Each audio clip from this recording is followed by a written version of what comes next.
in my mind, it was manageable because I was only doing heroin on paydays, but I was still drinking a fifth every day. I thought it was the way of life because I did it since I was 13, and who gets clean at 42?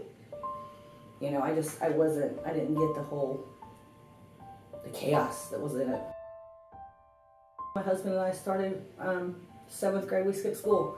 I just thought that, you know, everybody did drugs. I wouldn't really try to quit, I would just switch drugs.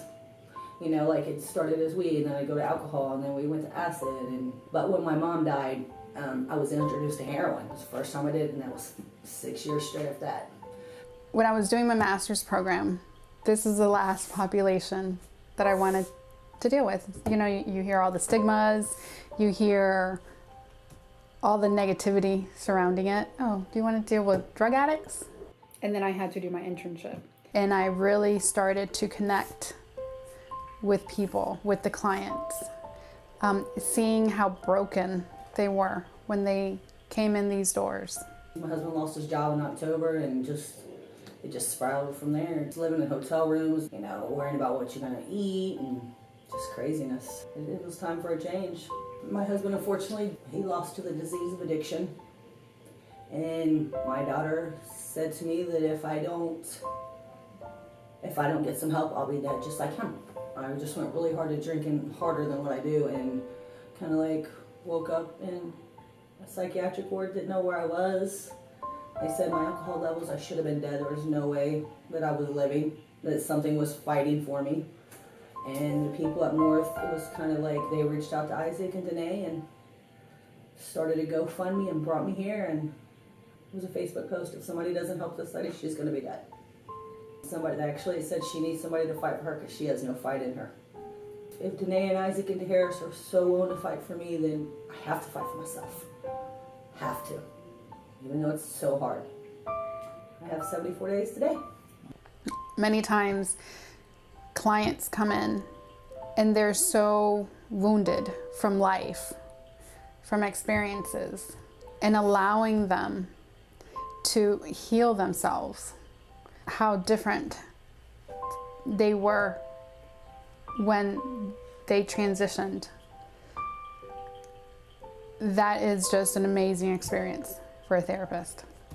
You know, a lot of people have to get clean and then they're right back at work the next day with, with everybody else who's dope sick, who has dope. You know, there's no, if everybody's doing it, what's different? You need to show a different way. Like, this is awesome. Like, I think that if people knew that oh my gosh, how amazing it is to be sober and not have to chase drugs every day and not have to wake up and the first thing be on your mind. I think if a lot more people knew a different way, that they would follow.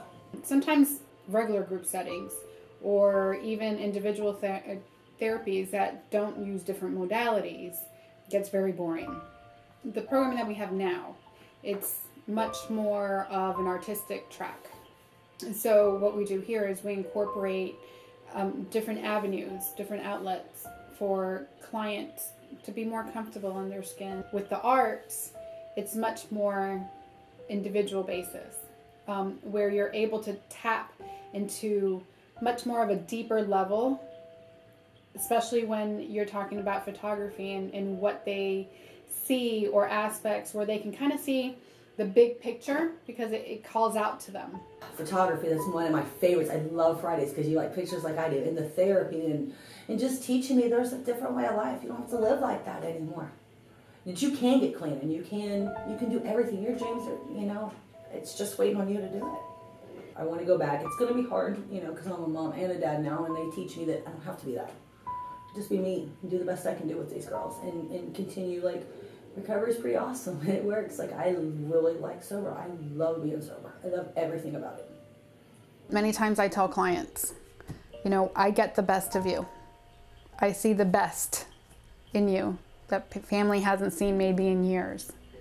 But that's because their true self, their sober, funny, realistic self, authentic self comes out in the time that they're here and working on themselves. And that is what keeps me going. That keeps my drive.